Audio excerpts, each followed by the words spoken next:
الحمد لله نحمده ونستعينه ونستغفره ونعوذ بالله من شرور أنفسنا ومن سيئات أعمالنا من يهده الله فلا مضل له ومن يضلل فلا هادي له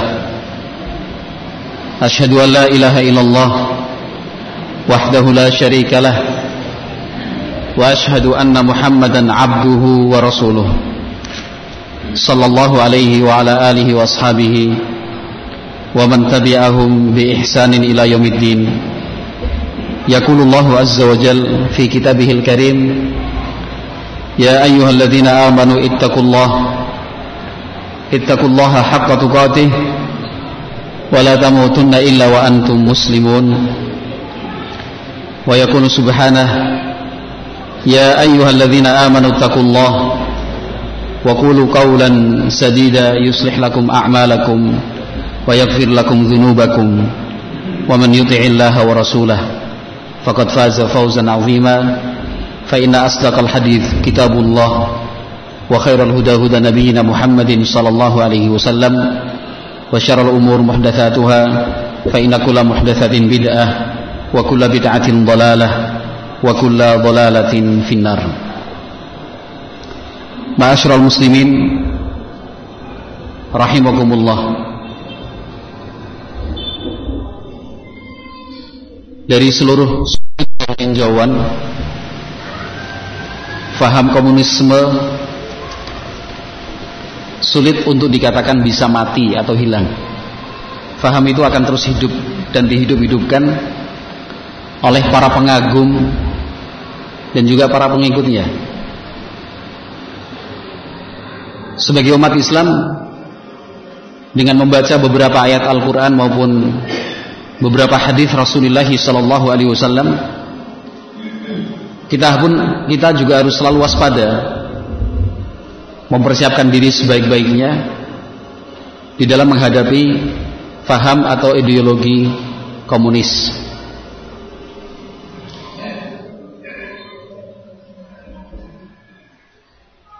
Allah subhanahu wa ta'ala berfirman dalam Al-Quran: Inna syaitana lakum aduun fattakhidhuhu aduwa. Sesungguhnya syaitan itu adalah musuh kalian.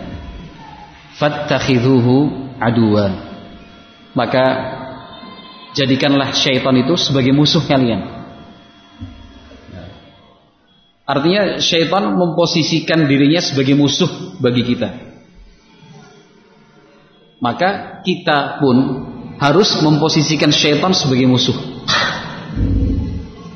Nah, permusuhan ini tidak akan pernah selesai dan tidak akan pernah berhenti sampai pada batas waktu yang telah ditentukan oleh Allah Azza wa Jalla. Artinya selama dunia ini masih ada, syaitan itu musuh. Berbagai cara dan upaya akan ditempuh dan juga dilakukan oleh syaitan untuk menyesatkan umat manusia. Ideologi komunis merupakan satu pintu dari banyak pintu yang dibuka oleh syaitan untuk menyesatkan umat manusia. Dengan demikian, pintu ini pun, yaitu ideologi komunis, juga akan terus terbuka, digunakan dan dimanfaatkan oleh syaitan untuk menjauhkan umat manusia dari Allah subhanahu wa ta'ala, menjauhkan kita dari ajaran Islam. Nah, secara tinjauan agama, kita yakin dan betul-betul yakin bahwa ideologi komunis itu tidak akan mati. Itu secara tinjauan agama. Nanti akan kita buktikan dari beberapa poin bahwa faham komunisme atau ideologi komunis itu memang tidak akan mati. Nah, secara tinjauan sejarah dan hukum, terkhusus kita yang ada di Indonesia, komunisme juga belum bisa dikatakan mati. Bagaimana mungkin bisa mati dan hilang bersih sampai ke akar-akarnya? dulu Partai Komunis Indonesia diakui secara resmi sebagai sebuah partai resmi, bahkan pernah masuk menjadi 3 besar peraih suara terbanyak di Indonesia. Pengikutnya jutaan. Secara logika saja tidak akan mungkin jumlah pengikut yang jutaan tersebut kemudian hilang tanpa bekas. Pendukungnya berasal dari berbagai elemen, masyarakat, sipil, bahkan sampai militer dan kepolisian pun.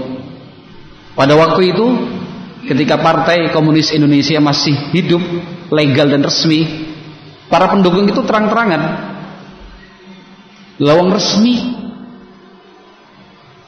sebagai sebuah partai. Bahkan didukung oleh penguasa yang saat itu berada di atas tahta. Partai Komunis Indonesia pernah membuat atau menyelenggarakan pawai akbar di Senayan yang hadir ratusan ribu orang. Masing-masing daerah mengirimkan rombongan seni, budaya dan lain-lainnya. Itu resmi. Sehingga jika tahun 48 kemudian dinyatakan ditumpas, tahun 1965 juga dinyatakan ditumpas, sebelumnya 1927 atau 25 juga kemudian dipadamkan pemberontakannya. Satu hal yang sulit untuk kita pastikan bahwa mereka betul-betul habis dan mati. Ikhwati fillah rahimani wa rahimakumullah, salah seorang pejabat teras di tubuh militer Indonesia, yaitu Kepala Staf Angkatan Darat Jenderal Mulyono, beberapa waktu yang lalu beliau pernah menyampaikan sebuah kesimpulan. Kalau tadi yang saya sampaikan adalah tinjauan dari aspek agama untuk meyakinkan dan menyadarkan kita bahwa komunisme itu tidak mati. Karena itu sifatnya ideologi, keyakinan, buah berpikir,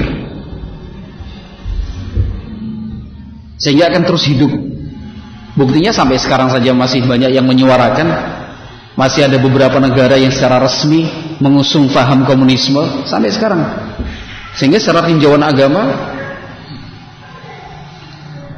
salah besar kalau ada yang mengatakan komunisme sudah nggak ada lagi. Salah. Nah, sekarang kalau dari tinjauan hukum dan sejarah Indonesia, pernyataan dari Kepala Staf Angkatan Darat Jenderal Mulyono ini harusnya kita ingat. Kata beliau, komunis akan bermetamorfosa menjadi bentuk baru. Gerakannya makin sulit dikenali dan menyusup ke berbagai lini tanpa disadari. Itu kesimpulan dari Kepala Staf Angkatan Darat Tentara Nasional Indonesia, yaitu Jenderal Mulyono. Coba kita perhatikan baik-baik, ini kan sebuah kesimpulan. Komunis akan bermetamorfosa itu berubah-ubah bentuk. Akan mencari bentuk yang baru. Kalau ini dikenali, dia akan merubah lagi. Kaosnya, bajunya berubah, tapi pemikiran dan ideologinya sama. Nama lembaga, nama organisasinya dirubah-rubah, tapi orang-orangnya sama. Kepala Staf Angkatan Darat juga menyatakan gerakannya makin sulit dikenali. Bayangkan, yang menyatakan ini seorang pejabat militer, bahkan posisinya termasuk pejabat elit di bawah Panglima TNI, karena Kepala Staf Angkatan Darat bintang 4 loh, Jenderal Mulyono itu bintangnya sudah 4. Yang beliau sampaikan tentunya bukan dari pribadi, tapi dari hasil observasi, penelitian, pengawasan. Nah, pihak militer saja dalam ini TNI Angkatan Darat secara khusus, nah, yang memang mengikuti pergerakan Partai Komunis Indonesia saja menyatakan sulit dikenali sekarang ini, apalagi kita. Dan pernyataan beliau yang terakhir untuk kita nukil pada kesempatan kali ini juga perlu kita perhatikan. Kata Kepala Staf tadi Angkatan Darat bahwa komunis itu menyusup ke berbagai lini tanpa disadari. Artinya, ikhwati fillah rahimakumullah, ma'asyiral muslimin, barakallahu fikum, kegiatan semacam ini, pengajian, tabligh akbar, ceramah-ceramah, khutbah, tulisan, buku, majalah, atau media apapun itu yang membahas tentang anti komunisme, nah, patut disyukuri dan diapresiasi, ya. Didukung, bukan kemudian dicemooh. Zaman sekarang kok yang dibahas PKI, zaman seperti ini kok yang dibicarakan komunisme. Nah,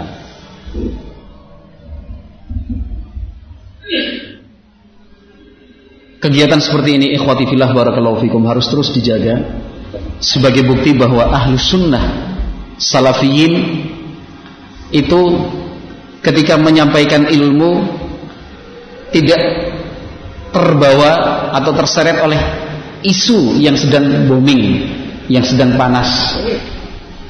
Kita nggak mau kok dikendalikan oleh isu. Kalau ke kanan-kanan, kiri-kiri, maju-maju, berhenti-berhenti, enggak. Nah, beberapa waktu yang lalu isu komunisme ini sempat booming, meledak di media massa, baik cetak maupun elektronik, juga media sosial. Nah, mungkin setengah tahun yang lalu atau 8 bulan lalu ini ramai. Nah, penangkapan mereka yang menggunakan atribut PKI, palu arit, ya kan, sweeping, pernyataan dari organisasi ini, organisasi sana, kemudian pengibaran bendera, seterusnya. Nah, itu sempat booming, tapi berapa lama sih? Kemarin-kemarin booming cuma 2-3 minggu aja.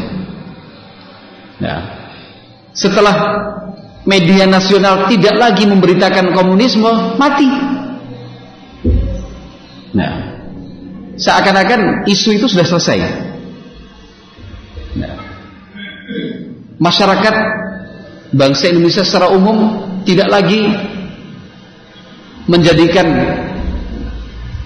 pembahasan komunisme ini sebagai pembicaraan sehari-hari. Nah, tapi sudah dilupakan, ganti topik, ganti isu. Nah, itu. Nanti 2 minggu, 3 minggu hilang lagi, ganti yang lain. Nah, sudah berubah topik, baru 2 minggu, 1 minggu, ganti lagi yang lain. Nah, Ahlus Sunnah Salafiyin alhamdulillah, sebelum isu komunisme ini meledak dan membooming, alhamdulillah Ahlus Sunnah Salafiyin sudah berbicara sebelum media nasional mengangkat. Setelah booming itu turun, bahkan bisa dikatakan hilang, tidak ada lagi greget untuk anti komunisme, alhamdulillah sampai hari ini Ahlus Sunnah Salafiyin masih terus istiqomah dan konsisten untuk memberikan peringatan kepada umat, terkhusus kaum muslimin, tentang bahaya faham dan ideologi komunis. Alhamdulillah, bersyukur. Karena ingat, yang kita lakukan dan kita sampaikan itu tidak menuruti apa yang dimau oleh masyarakat. Yang kita sampaikan dan kita bicarakan bukan menyesuaikan isu yang sedang panas, isu yang sedang berkembang, tetapi kita berbicara mengangkat sebuah tema itu menyesuaikan kebutuhan umat. Nah, karena memang faham dan ideologi komunis ini sangat berbahaya sekali. Ma'asyiral muslimin rahimakumullah. Nah, seperti yang sudah kita ketahui dari beberapa nukilan tadi. Nah, terkhusus nukilan dari Kepala Staf Angkatan Darat Jenderal Mulyono. Nah, maka para penganut komunisme, mereka yang mengagung-agungkan ideologi komunis, tentunya sekarang ini, nah, mereka tidak akan terang-terangan mengatakan kami adalah PKI. Saya PKI, Partai Komunis Indonesia. Saya pengikut ideologi komunisme. Saya pengagum DNID. Saya pengagum pemikiran-pemikiran musuh. Nah, sekalipun ada yang berterus terang seperti itu, prosentasenya kecil sekali. Nah, karena mereka akan mencari bentuk baru. Mereka harus belajar, dan mereka akan belajar dari pengalaman-pengalaman sejarah atas kegagalan-kegagalan yang sudah dirasakan. Nah, kalau misalkan mereka terang-terang mengatakan kami PKI, nah, itu cuma sebagai alat pancing saja untuk mengukur reaksi bangsa Indonesia itu seperti apa. Nah, karena mereka sendiri sadar kalau misalkan tampil di depan publik dengan mengatasnamakan PKI secara langsung, itu secara undang-undang di Indonesia sudah tidak bisa diterima. Dan terutama ketetapan MPRS tahun nomor 25 tahun 1966 dan Undang-Undang nomor 27 tahun 99. Gak akan mungkin mereka terang-terangan membuka, mendeklarasikan sebagai Partai Komunis Indonesia. Mereka akan mencari nama yang lain, organisasi lain, tapi tetap berbeda kulit, tapi isinya sama. Nah, ikhwati fillah, ma'asyiral muslimin rahimakumullah. Itu poin pertama yang harus kita fahami dengan baik pada kesempatan siang yang mudah-mudahan Allah berikan berkah ini. Poin pertama yang ingin saya sampaikan bahwa kita harus menyadari betul bahwa faham dan ideologi komunisme itu belum mati. Pengikut dan pengagum ideologi komunis itu belum habis. Kita harus sadar bahwa mereka yang memperjuangkan ideologi komunis itu banyak dan banyak sekali. Mulai dari anak cucu, buyut dari tokoh-tokoh komunis pada masa yang lalu, nah, atau rekrutan-rekrutan baru dari generasi di zaman ini. Mereka terus melakukan kegiatan, menerbitkan buku dengan berbagai judul. Mereka mengadakan kongres pertama, kedua, ketiga, keempat, kelima, keenam, ketujuh, kedelapan, kesembilan, kesepuluh. Nah, lebih dari 10 kali mereka melaksanakan kongres. Kongres itu kan rapat akbar di kalangan mereka sendiri. Nah, bagi kita yang tidak mengikuti perkembangan mereka, nah, tentunya akan kurang menyadari bahwa memang para pengikut dan pengagum faham komunisme ini terus berkonsolidasi. Tetapi yang mengikuti mengikuti gerak mereka pasti faham betul betapa bahayanya faham komunisme di tengah-tengah umat Islam. Kenapa? Karena mereka terus hidup dan berusaha untuk menghidupkannya. Kongres loh, rapat akbar. Nah, dan itu dilakukan terang-terangan. Nah, berpindah dari satu tempat ke tempat yang lain. Nah, kemudian mereka juga mencetak kaos. Gak mungkin lah orang mencetak kaos itu gambarnya Palu Arit, kemudian alasannya karena iseng. Sesuatu yang gak mungkin. Kalau cuma iseng mungkin 1, 2, atau 3 setel kaos. Tapi kalau diproduksi dalam jumlah ribuan, bahkan ratusan ribu, apa mungkin itu hanya sebuah keisengan saja? Nah, gak masuk akal. Ini pasti masuk dari sistematis gerakan dari orang-orang komunis di Indonesia. Kaos disebar. Bahkan ada semacam kesengajaan Kaos-kaos seperti itu dipakai di tempat-tempat umum. Bahkan ada teori yang menyatakan mereka sengaja untuk difoto. Jadi yang mengambil foto objek gambar itu bukan orang lain, bukan pihak kedua, pihak ketiga, ya mereka sendiri. Nah, temannya pakai kaos, foto, kemudian disebarluaskan. Nah, mereka juga telah terstruktur, bahkan strukturnya cukup rapi di seluruh Indonesia. Nah, koordinator wilayah Jawa bagian barat, Jawa bagian tengah, Jawa bagian timur, koordinator itu mereka terstruktur. Nah, sebagai bukti bahwa memang komunisme itu adalah bahaya besar bagi umat Islam secara khusus dan untuk bangsa Indonesia secara umum. Nah, beberapa waktu yang lalu ratusan tahanan politik terkait dengan kasus PKI itu dibebaskan, diberikan remisi, ratusan jumlahnya, bukan satu. Tokoh-tokoh tua ini yang jelas pemikiran dan pemahaman mereka tentang komunisme itu sudah mendarah daging, itu diberi remisi. Nah, sebelumnya mereka dipenjara belasan bahkan puluhan tahun lamanya di Pulau Buru, mereka kemudian diberikan remisi pulang ke daerah masing-masing. Nah, apakah mereka bertaubat? Enggak. Kembali ke kampung dan wilayahnya masing-masing, kemudian menghidupkan sel-sel itu tadi, jaringan komunis dihidupkan kembali. Sampai ada sebuah film dibuat berjudulkan Pulau Buru, Tanah Lahir Beta. Nah, film dokumenter hanya beberapa puluh menit atau beberapa belas menit, isinya tentang perjalanan seorang seniman PKI yang dipenjara di Pulau Buru karena kasus PKI. Nah, film itu pertama kali diputar dan ditayangkan justru di kantor Komnas HAM pusat di Jakarta. Nah, diputar. Nah, jadi untuk menunjukkan bahwa dalam hal ini pemerintah sudah menzalimi orang-orang PKI. Dibuat tayangannya itu yang membuat sedih, mengaduk-ngaduk perasaan, menunjukkan mereka terzalimi dan seterusnya, dikekang dari kebebasan. Nah, mereka dipenjara dan seterusnya. Itu bukti kan.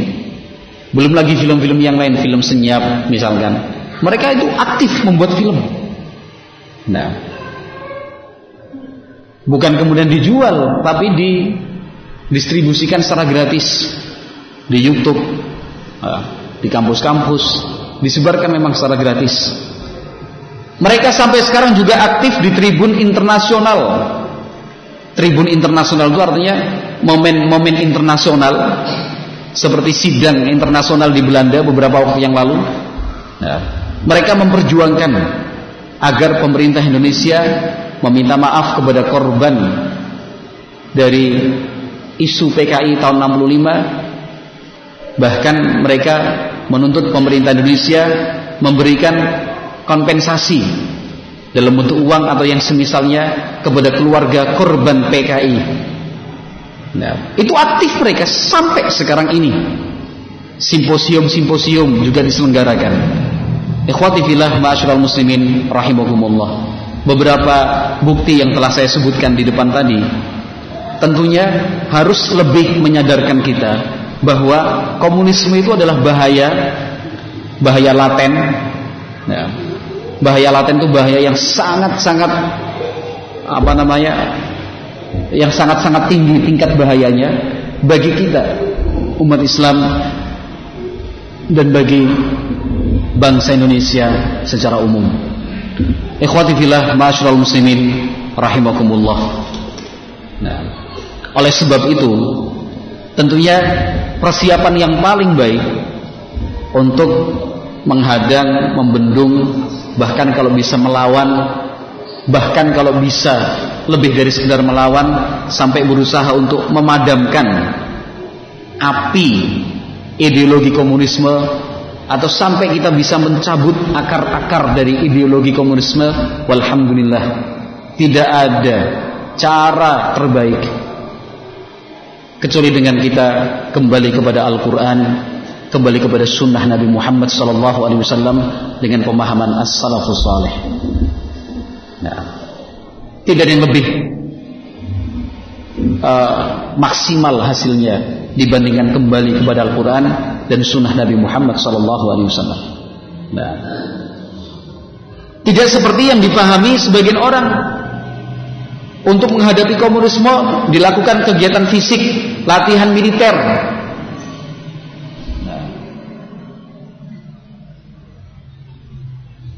Membentuk pasukan-pasukan, laskar-laskar siap menghadang dan membendung faham komunisme, tetapi kosong dari siraman rohani, sepi sunyi dari dorongan spiritual agama. Akhirnya hanya akan panas sesaat, hakat hilang juga. Nah, selesai. Nah, itu bukan solusi. Walaupun kita tidak mengingkari bahwa pada saatnya memang fisik itu diperlukan, kemampuan dan skill militer juga diperlukan, walhamdulillah. Tapi ada lagi langkah yang lebih ampuh, yaitu dengan kembali kepada Al-Quran dan sunnah Nabi Muhammad sallallahu alaihi wasallam. Nah, kita preteli, kita bongkar faham-faham komunisme itu satu persatu. Kemudian kita tanamkan di tengah-tengah masyarakat kita. Kontra komunisme menurut ajaran Islam itu seperti apa? Bukan semata-mata kekerasan yang kita lakukan, tetapi betul-betul iman, takwa dan Islam yang kemudian kita tebarkan di tengah-tengah masyarakat, sehingga faham komunisme itu tidak tumbuh bahkan mati insyaallah taala. Nah, semangat kita untuk thalabul ilmi harus ditingkatkan. Nah, minimalnya dijaga. Kemudian ajaran-ajaran Islam yang secara nyata bisa membendung dan menghadang faham komunisme, kita hidupkan dan kita tegakkan di tengah-tengah kita dan di tengah-tengah masyarakat kita. Karena para pengagum dan para pejuang ideologi komunis itu pasti akan memanfaatkan isu-isu kemasyarakatan untuk mendapatkan simpati dan juga memperoleh pengikut. Nah, ikhwati fillah rahimani wa rahimakumullah, apabila kita membaca dan mengikuti sejarah dari faham atau ideologi komunisme itu, ya,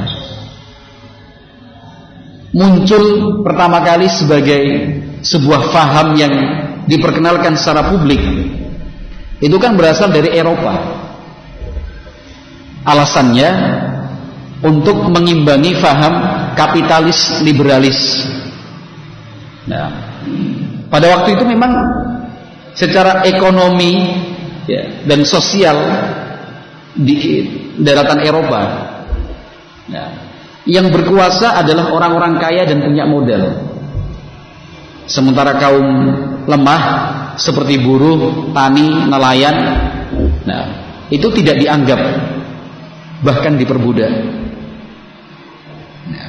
Nah, kondisi ini kemudian disalahgunakan oleh mereka-mereka ini seperti Karl Marx, ya, dan yang lainnya yang sejalan dan sepemikiran untuk melawan faham kapitalis liberalis tadi dengan menghidupkan faham komunisme. Mereka memperjuangkan, katanya menurut mereka, memperjuangkan hak-hak kaum lemah, memperjuangkan hak-hak rakyat. Nah, mereka memperkenalkan sebuah faham atau ideologi tentang sama rasa sama rata. Jadi tidak ada yang kaya, tidak ada yang miskin, semuanya sama. Nah, mereka mengingkari kepemilikan secara individu. Semua harus dikuasai oleh negara untuk kemudian dibagi secara rata. Itu yang mereka perjuangkan.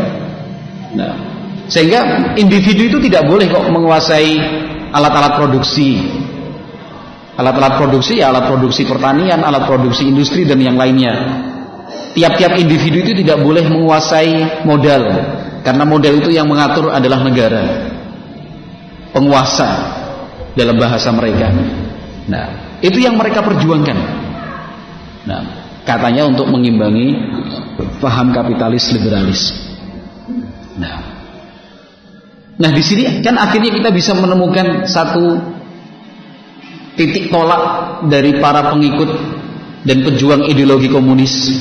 Mereka ternyata menyalahgunakan atau memperalat kaum lemah, rakyat kecil untuk meraih kepuasan pribadi. Nah, ini salah satu ciri dari paham komunisme yang harus kita teliti betul. Nah, ketika ada sebagian orang yang menyuarakan kepentingan rakyat, katanya membela kaum yang tertindas, membela kaum lemah, tetapi dengan membawa unsur kebencian dan unsur permusuhan. Ini sudah paham komunis namanya. Nah, di sini ikhwati fillah barakallahu fiikum ma'asyiral muslimin rahimakumullah. Yang kita waspadai bukan hanya PKI sebagai sebuah lembaga atau sebagai sebuah partai. Nah, kalau kita hanya terbatas membahas PKI, orang akan mengatakan nggak ada PKI zaman sekarang. PKI sudah ditutup, PKI sudah dilarang, dinyatakan terlarang di negeri kita. Nah, tapi faham komunismenya itu, ideologinya. Nah, PKI hanya salah satu bentuk dari metamorfose faham komunisme itu, tapi bentuk-bentuk yang lain. Nah, yang perlu kita waspadai barakallahu fikum adalah pemikiran yang mengajak untuk memperjuangkan hak-hak rakyat kecil tetapi membawa unsur kebencian dan permusuhan. Nah, ini perlu digarisbawahi, membawa unsur kebencian dan permusuhan. Ini sudah tanda dan ciri dari faham komunisme. Nah, dan memang nyatanya barakallahu fikum pemikiran seperti ini akhirnya mendapatkan sambutan yang cukup luas. Ya, karena memang jumlah rakyat kecil lebih dominan, jumlah petani, jumlah buruh, jumlah nelayan, jumlah tenaga kerja dan yang semisalnya itu memang dominan di negeri kita, sehingga disambut. Apalagi yang ditawarkan adalah sesuatu yang memuaskan duniawiyah mereka, persamaan hak, sama rasa, sama rata, pendidikan gratis, kesehatan gratis. Nah, itu kan isu yang dikeluarkan untuk mencari simpati dan pengikut sebanyak-banyaknya. Nah, kalau misalkan barakallahu fikum kita sebagai individu memperjuangkan hak rakyat dengan cara yang dibenarkan oleh syariat, kita terjun langsung memberi zakat, sedekah, hadiah, memberikan pekerjaan, memberikan bantuan makanan, minuman dan pakaian, alhamdulillah. Itu kan tidak ada unsur kebencian, tidak ada unsur permusuhannya. Kita murni beribadah, beramal saleh, membantu kaum yang lemah dan kaum yang tertindas. Kita ajarkan kepada mereka sifat sabar itu seperti apa, bagaimana Nabi Muhammad SAW menanamkan betul sifat sabar itu kepada kita. Nabi Muhammad SAW juga memerintahkan kita untuk selalu berdoa dan meminta kepada Allah Azza wa Jalla agar kita diberi hak. Nah, kita sampaikan kepada masyarakat. Nah, kalau yang seperti ini bentuknya, konsepnya, walhamdulillah jazakumullahu khairan, itulah ajaran Islam. Tapi kalau sudah membawa unsur kebencian, mengandung unsur permusuhan, hati-hati. Itu salah satu ciri dan tanda dari ideologi komunisme. Nah, walaupun orangnya mengatakan enggak, saya bukan PKI, saya tidak pernah belajar komunisme, saya juga benci komunisme. Iya, tapi pemahaman yang Anda bawa itu adalah faham komunisme. Disadari ataukah tidak disadari, diakui atau tidak diakui, itulah faham komunisme. Nah, membangkitkan dan menumbuhkan atau melahirkan kebencian dan permusuhan atas nama membela keadilan, atas nama melawan kezaliman, atas nama memperjuangkan hak-hak rakyat kecil. Ingat, itu faham-faham komunisme. Nah, yang diperangi oleh Islam, yang ingin kita perjuangkan untuk kemudian hilang adalah pemikiran-pemikiran seperti ini. Kenapa? Pemikiran-pemikiran seperti ini itu akan menimbulkan kekacauan, akan mengganggu ketenangan aktivitas ibadah kita kepada Allah Subhanahu wa taala, akan menjauhkan kita dari Allah Subhanahu wa taala. Kenapa? Karena kita tidak akan ridha dengan takdir dari Allah Azza wa Jalla. Nah, kita akan terbawa rasa benci dan permusuhan. Kita akan tergoda untuk hasad, iri dan dengki. Kita akan terdidik untuk tidak sabar menerima keadaan. Kita akan jauh dari sifat zuhud dan qanaah seperti yang telah diajarkan oleh Nabi sallallahu alaihi wasallam. Akhirnya kita akan meninggalkan ajaran-ajaran Nabi Muhammad sallallahu alaihi wasallam. Nah, sekarang ini ma'asyiral muslimin rahimakumullah, berapa banyak lembaga, organisasi, partai, bahkan perorangan dan individu-individu. Nah, mereka yang berteriak secara nyaring dan lantang ingin memperjuangkan hak rakyat kecil, memperjuangkan hak rakyat jelata. Nah, yang jujur berapa persen? Kecil. Tanda ketidakjujurannya adalah ketika mereka menyatakan ingin memperjuangkan hak rakyat kecil, ingin membela keadilan, melawan kezaliman, pada waktu yang sama kehidupannya sangat bertolak belakang dengan kehidupan rakyat kecil. Sangat bertolak belakang. Di satu sisi berorasi, kita harus membela rakyat kecil, kita harus melawan, membela kaum yang tertindas.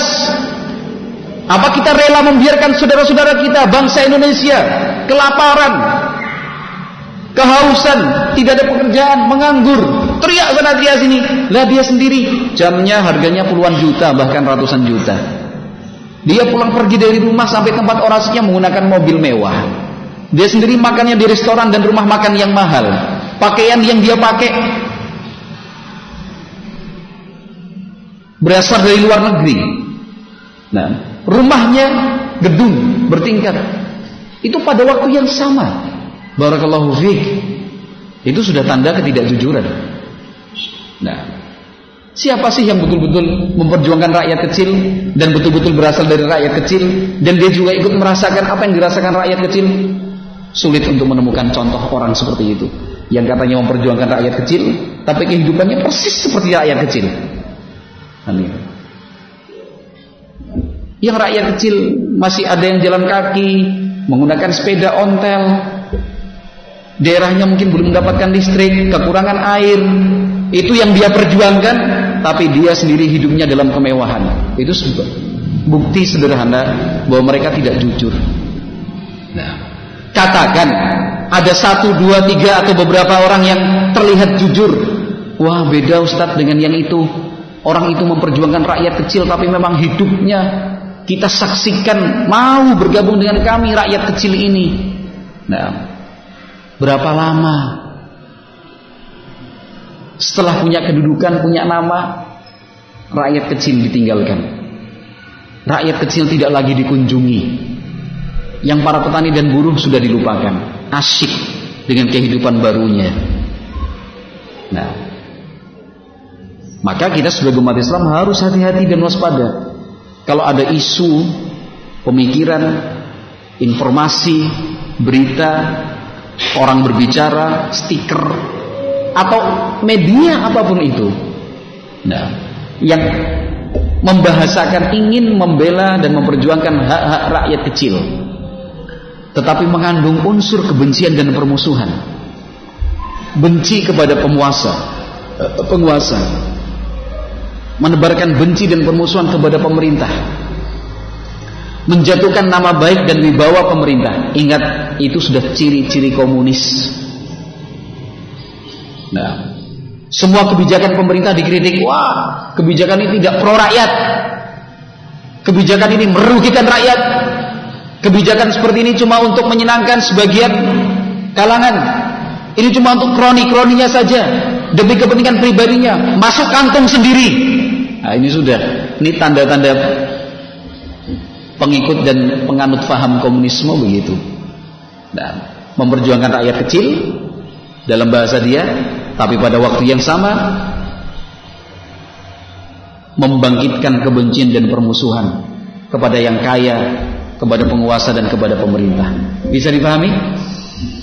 Jadi kalau nggak orang di Indonesia PKI, iya nggak ada PKI sebagai partai, tapi fahamnya itu, ideologinya. Nah, maka kita harus hati-hati betul. Barakallahu fiikum. Ikhwati fillah rahimani wa rahimakumullah.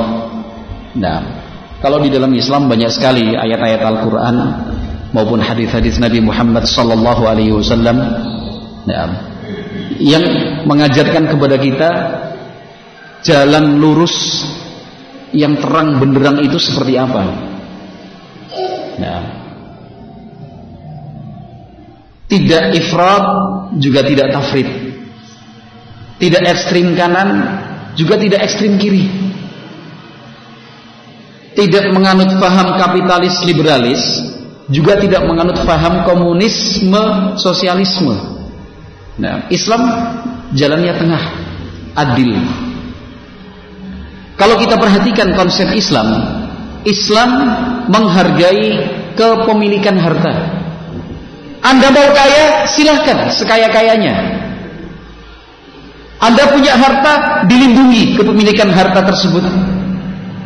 Jangankan harta milik orang muslim, harta benda milik orang kafir saja Islam mengakui kepemilikannya. Itu adilnya Islam. Harta milik orang kafir saja diakui itu sebagai miliknya. Bukan kemudian dirampas, sini kamu orang kafir gak berhak. Tidak demikian. Tapi dihargai. Ini memang miliknya si A, si B, si C, si D, si E, si F. Nah, ada beberapa orang yang punya modal besar, dilindungi kepemilikannya oleh Islam. Alat-alat produksi juga dihargai oleh Islam. Nah, itu konsep Islam. Untuk mereka ini, mereka yang mempunyai status kepemilikan harta yang sah, nah, diperintahkan oleh Islam dan dikenakan kewajiban mengeluarkan zakat. Nah, yang ketentuan-ketentuan zakat itu luar biasa adilnya. Nah, tidak asal ambil. Tidak semua harta kemudian dikenakan zakat, tetapi harta-harta tertentu saja. Itu pun ada aturannya. Kalau sudah mencapai nisab, mencapai nisab itu artinya batas minimal jumlah harta yang dia punya dari jenis-jenis harta yang dikeluarkan zakatnya. Itu pun harus mencapai haul. Haul itu artinya 1 tahun. Harta yang sudah mencapai kadar minimal wajib zakat itu berusia 1 tahun lamanya. Nah, itu pun kalau sudah jatuh tempo mengeluarkan wajib zakat, Islam di dalam hadis Nabi SAW menyatakan wa iyyaka wa karaima amwalihim. Hati-hati, itu pesan dari Nabi Muhammad SAW kepada para petugas pengambil zakat.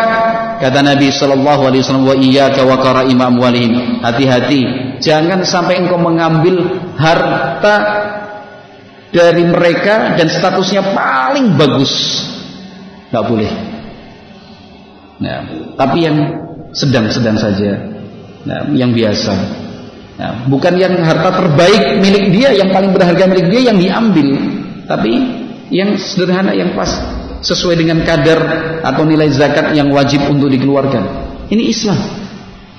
Nah, mereka diperintahkan untuk sedekah, bukan cuma zakat. Mereka diperintahkan untuk memberikan hadiah. Mereka diperintahkan untuk memperhatikan orang lemah. Mereka diperintahkan untuk merawat anak-anak yatim. Mereka diperintahkan untuk memberikan nafkah kepada kaum fakir dan miskin. Mereka diperintahkan untuk membangun fasilitas-fasilitas umum, mendirikan masjid dan sebagainya. Ini syariat Islam yang diberlakukan untuk mereka yang mempunyai harta dan kepemilikan. Selain itu, Islam juga mengancam, memberikan hukuman besar bagi mereka yang mempunyai kelebihan harta tetapi tidak menunaikan tugas dan kewajibannya mengeluarkan zakat. Nah, Islam bahkan Masya Allah begitu sempurnanya, nah, memberikan ancaman kepada mereka-mereka yang mampu tetapi kurang peka dan tidak sensitif dengan keadaan sosial kemasyarakatan di sekitarnya, dengan ancaman yang cukup berat. Misalkan hadis Nabi Muhammad sallallahu alaihi wasallam, kata Nabi Muhammad sallallahu alaihi wasallam, nah, laisal mu'min alladhi yashba' wa jaruhu ja'i'. Hadis disahihkan oleh Syekh Al-Albani rahimahullah. Kata Nabi Muhammad sallallahu alaihi wasallam, bukan orang mukmin sejati, bukan orang mukmin yang sempurna imannya, dia kenyang tetapi tetangganya masih ada yang lapar. Dia makan kenyang, gak peduli dengan kanan kirinya. Dia makan minum, dia tidak perhatikan, dia acuhkan tetangga-tetangga di sekelilingnya. Dia kenyang, bisa tidur dengan nyenyak, tetapi ternyata masih ada tetangganya yang kekurangan makan. Padahal dia mampu untuk membagi kepada tetangganya. Dia ada kelebihan bahan makanan, ada kelebihan bahan minuman, tapi ternyata dia tidak peka, kurang perhatian dengan kondisi sekitar dan sekelilingnya. Orang ini dikatakan oleh Nabi Muhammad SAW, laisal mu'min, bukan orang mukmin yang sempurna imannya. Amin. Keikhlasan itu terus ditanamkan oleh Nabi Muhammad SAW. Mereka yang punya kelebihan harta diingatkan oleh ayat-ayat Al-Quran dan hadis Nabi bahwa harta itu, harta yang mereka punya sebatas titipan dan amanah dari Allah Subhanahu wa ta'ala. Itu semua hakikatnya milik Allah yang dititipkan untuk mereka supaya disalurkan sesuai kehendak Allah dan tuntunan dari Nabi Muhammad sallallahu alaihi wasallam. Mereka dilarang untuk berbuat semena-mena. Mereka dilarang untuk merendahkan dan menghina kaum fakir, kaum miskin. Nah, ini ajaran Islam. Sehingga tidak ada faham atau ideologi kapitalis, liberalis, semua dikuasai. Kan itu. Yang lemah diinjak, ditindas. Nah, Islam tidak demikian. Tapi konsepnya sedemikian sempurna tadi. Nah, di satu sisi Islam memperhatikan kaum miskin, kaum fakir, kaum tertindas, kaum lemah. Nah, sehingga tidak bisa diperalat oleh orang-orang komunis. Orang-orang komunis kan memperalat ini, kaum lemah, kaum fakir, kaum miskin ini. Nah, dibuat tidak terima dengan keadaannya. Nah, dibuat benci dan marah kepada yang lebih kaya. Nah, dibangkitkan kerakusan dan ketamakannya kepada dunia. Nah, tidak diajarkan sabar kepada mereka. Itu kan paham komunis yang memperalat kaum lemah, kaum tertindas. Adapun untuk mereka yang fakir, yang miskin, yang lemah, yang tertindas, Islam sudah memberikan konsep sempurna buat mereka. Islam mengajarkan kepada mereka untuk hidup sabar, untuk hidup qanaah, untuk hidup zuhud.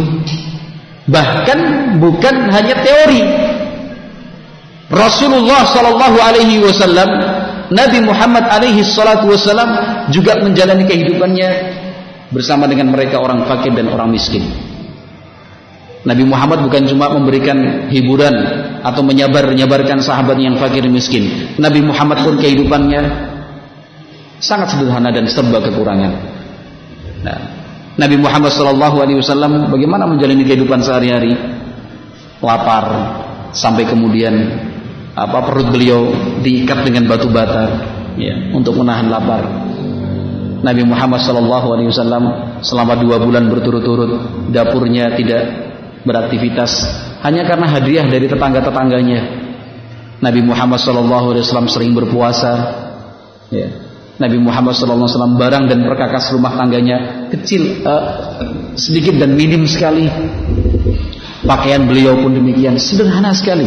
Jadi bukan cuma teori disampaikan oleh Nabi, bukan hanya konsep, tapi Nabi Muhammad SAW pun menjalaninya, menjalani itu semua. Luar biasa. Nah, ikhwati fillah rahimani wa rahimakumullah. Rasulullah sallallahu alaihi wasallam menyabarkan sahabat-sahabat yang fakir dan miskin ini. Nah, untuk tidak hasad, tidak iri, tidak dengki kepada yang kaya dan mempunyai harta. Nabi Muhammad ajarkan mereka untuk memiliki sikap iffah, menjaga kehormatan diri, harga diri. Jangan sampai meminta-minta, jangan sampai mengemis.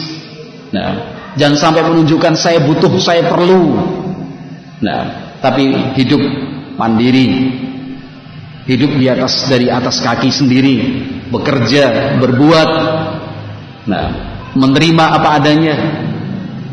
Nabi Muhammad ajarkan kepada mereka, jangan lihat yang di atasmu, lihat yang di bawahmu dalam urusan dunia. Nabi Muhammad SAW hibur mereka bahwa orang fakir dan miskin lebih dulu masuk surga 500 tahun sebelum orang-orang kaya itu masuk surga. Nabi Muhammad SAW hibur mereka dengan mengatakan orang fakir dan orang miskin, nah, hisabnya lebih cepat dibandingkan yang lebih kaya pada hari kiamat nanti. Nah, Nabi Muhammad SAW mengajarkan hal-hal seperti tadi untuk mereka yang fakir, mereka yang miskin, yang lemah, yang tidak punya apa-apa. Nah, kemudian setelah itu Nabi Muhammad SAW menumbuhkan rasa cinta di antara dua kelompok ini, yang kaya, yang punya harta, dididik dan dituntun oleh Nabi SAW untuk mencintai yang lemah. Nah, memperhatikan yang lemah, orang-orang lemah, fakir miskin, diajarkan oleh Nabi Muhammad SAW untuk menyayangi orang-orang yang berharta dan orang-orang kaya raya, sehingga tidak ada gesekan, tidak ada kekacauan, tidak ada kebencian, tidak ada permusuhan, berjalan. Nah, masing-masing beribadah, beramal saleh sesuai dengan kemampuannya sendiri-sendiri. Nah, sesuai kemampuannya sendiri-sendiri. Itu konsep Islam. Walhamdulillah. Ikhwati fillah, rahimani wa rahimakumullah.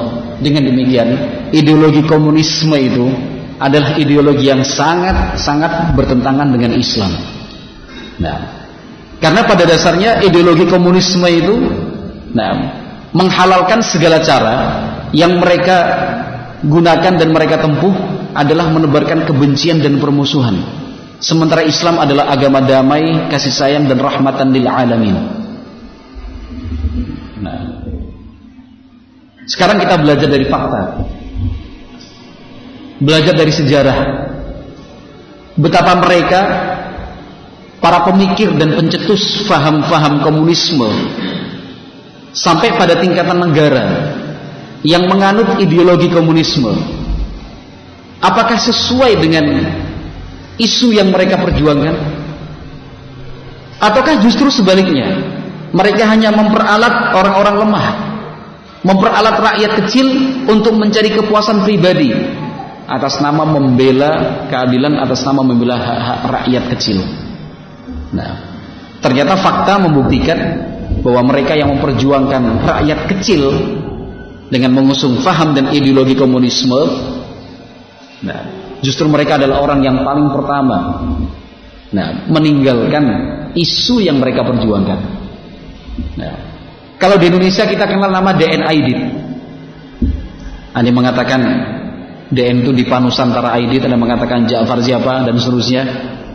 Nah, sekarang DN Aidit itu kan tokoh sentralnya PKI di Indonesia. Aidit termasuk konseptor yang memunculkan atau melahirkan konsep-konsep komunisme, yang membesarkan Partai Komunisme Indonesia.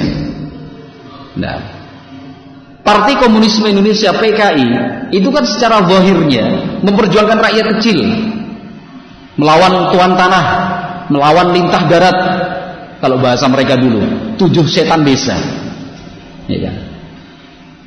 Mereka merampas perkebunan tebu, merampas sawah dan ladang milik orang-orang kaya, kemudian dibagi, ini buat kamu, ini buat kamu, buat kamu, dibagi rata. Nah, pokoknya memperjuangkan rakyat kecil. Ternyata DN Aidit, nah, adalah seorang kolektor alat-alat elektronik yang saat itu sangat mahal dan susah untuk ditemukan. Jadi DN Aidit itu punya koleksi alat-alat elektronik lengkap di rumahnya.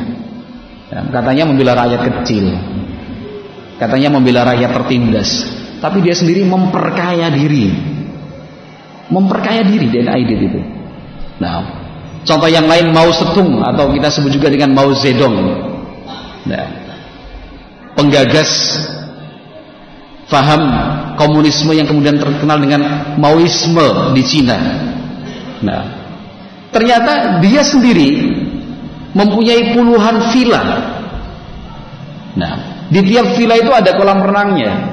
Satu kolam renang kalau dinilai itu sampai 50.000 yuan mata uang Cina.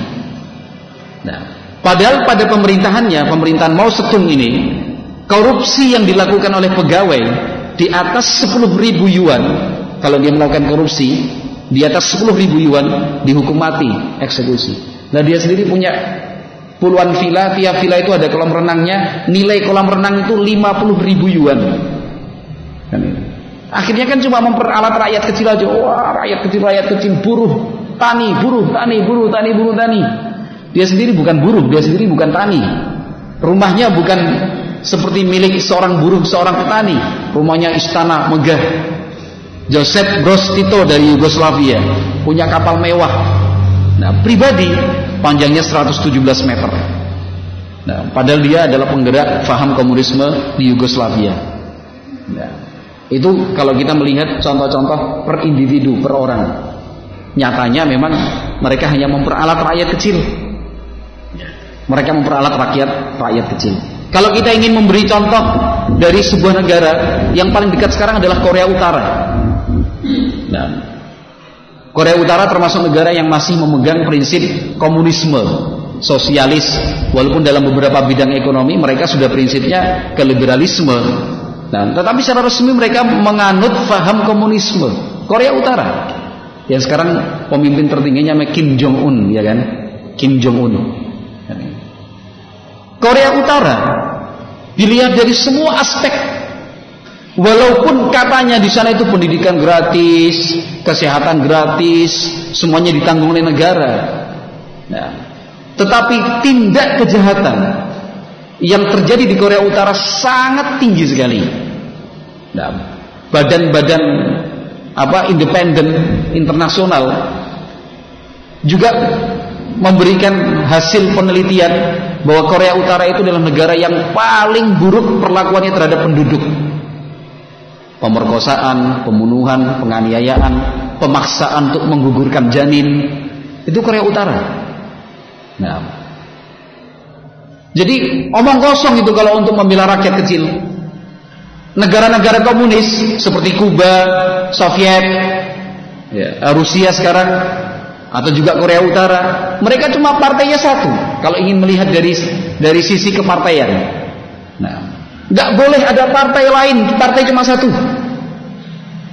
Rakyat harus tunduk dan taat kepada pimpinan tertinggi. Salah sedikit bunuh, salah sedikit eksekusi. Jadi kalau misalkan kita membaca informasi atau berita, ada seorang pejabat militer, pejabat ini kemudian dieksekusi oleh Presiden Korea Utara hanya karena ngantuk ketika mendengarkan ceramahnya, atau mungkin karena terlihat mengejek, tidak melaksanakan perintahnya kemudian dieksekusi mati, jangan kaget. Seperti itu negara komunisme. Semuanya harus tunduk pada satu suara. Nah, kebebasannya tidak ada. Nah, rakyat bukan kemudian malah senang, bukan rakyatnya malah sejahtera. Sekarang isu perang, iya kan, Korea Utara, Korea Selatan. Nah, uji coba bom nuklir lah, persiapan militer inilah, itu segala macam. Jadi rakyat itu hidup dalam ketakutan. Itu contoh paham komunisme. Nah, sehingga komunisme itu sudah gagal. Dan kita yakin segala sesuatu, paham atau ideologi atau apapun itu yang bertentangan dengan Islam, tidak sesuai dengan Al-Quran dan Sunnah Nabi Muhammad SAW, tidak sesuai dengan pemahaman as-salafus saleh, tidak akan mungkin bisa sukses, tidak akan mungkin bisa berhasil, nggak akan mungkin. Nah kita di Indonesia barangkali orang masih menganggapnya jauh, dan bahkan yang lain mengatakan tidak mungkin kalau kemudian negara kita ini berubah menjadi negara komunis. Iya, mudah-mudahan seperti itu kita harapkan. Tapi yang kita khawatirkan, dan kekhawatiran itu cukup beralasan. Nah, kemudian kita jadikan sebagai alasan untuk memperjuangkan terus mengadakan kegiatan-kegiatan anti dan kontra komunisme, yang kita khawatirkan adalah faham-faham itu memang tidak hidup sebagai sebuah ideologi negara, tetapi faham-faham itu kemudian menyebar di tengah-tengah masyarakat, sehingga yang terjadi adalah kebencian, permusuhan. Nah, seperti misalkan pemahaman anti Tuhan, anti agama. Banyak kan di tengah-tengah masyarakat kita orang yang tidak mau tahu dengan agama, tidak peduli dengan adanya Tuhan ataukah tidak. Lawang dari dulu saya tetap sengsara. Apa manfaatnya punya Tuhan kalau masih fakir miskin seperti ini, hidupnya tertindas? Bahasa-bahasa ini na'udzubillah betul-betul ada di tengah-tengah masyarakat kita. Mungkin kita saja yang kurang perhatian dan kita tidak sensitif. Barangkali kita hidupnya di tengah-tengah komunitas muslimin yang taat, atau barangkali kita hidupnya di tengah-tengah masyarakat yang senang mengaji. Tapi kalau kita perhatikan, kita teliti, di kalangan kaum lemah, di pemukiman-pemukiman kumuh, di tengah-tengah pasar, komunitas-komunitas orang yang fakir miskin dan betul-betul di bawah garis kemiskinan, bahasa-bahasa seperti ini bukan bahasa yang asing. Nah, biasa mereka nggak mau tahu tentang agama, nggak mau tahu tentang Tuhan. Nah, pemikiran bahwasanya agama itu cuma membelenggu, agama itu cuma mempersempit langkah dan gerak, agama itu cuma menindas. Nah, agama itu kok malah menyusahkan. Itu paham-paham komunis. Walaupun orang aku tuh PKI kok mas. Iya, bukan PKI. Karena PKI itu partai, nama sebuah partai yang mengusung ideologi komunisme. Tapi ideologi komunisme itu banyak, bukan cuma berbentuk partai. Nah, cara berpikiran seperti itu anti Tuhan, anti agama, menganggap agama itu justru sebagai beban. Kalau dalam bahasa Karl Marx itu sebagai candu yang menyesatkan. Nah, kalau dalam bahasa Lenin, kata Lenin terjemahnya dalam bahasa Indonesia, kaum komunis tidak percaya agama. Lenin juga mengatakan mampuslah agama. Itu Lenin. Nah, atau Karl Marx yang mengatakan eksistensi Tuhan tidak masuk akal. Nah, Tuhan adalah konsep yang menjijikkan. Itu Karl Marx. La haula wala quwata illa billah. Nah, jadi yang perlu kita waspadai bukan cuma PKI-nya, Mas. Bukan cuma partainya, tapi faham-faham komunisme itu, seperti yang anti Tuhan, anti agama, hati-hati. Kemudian faham yang atau pemikiran yang mengajak untuk membela rakyat, hak rakyat kecil, tetapi mengandung dan mendorong unsur kebencian dan permusuhan, hati-hati. Nah, itu juga faham komunisme. Nah, maka marilah kaum muslimin kita kembali kepada Al-Quran, kita kembali juga kepada Sunnah Nabi Muhammad Sallallahu Alaihi Wasallam. Ya, kita kembali kepada pemahaman as-salafus saleh, generasi terbaik umat ini. Nah, kita pelajari tafsir Al-Quran satu ayat demi ayat dari awal hingga akhir. Kita pelajari juga hadis Nabi Muhammad SAW satu persatu. Kita gali kembali pemahaman as-salafus saleh.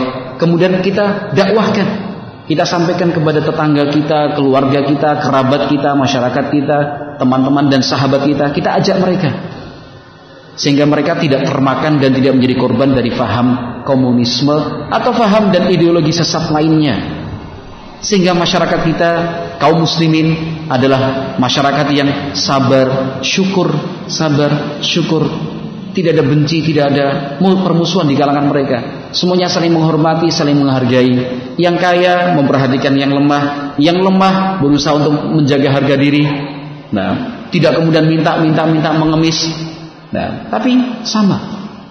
Salatnya di tempat yang sama, dengan pakaian yang sama, makan dan minum tinggi rendahnya pun sama.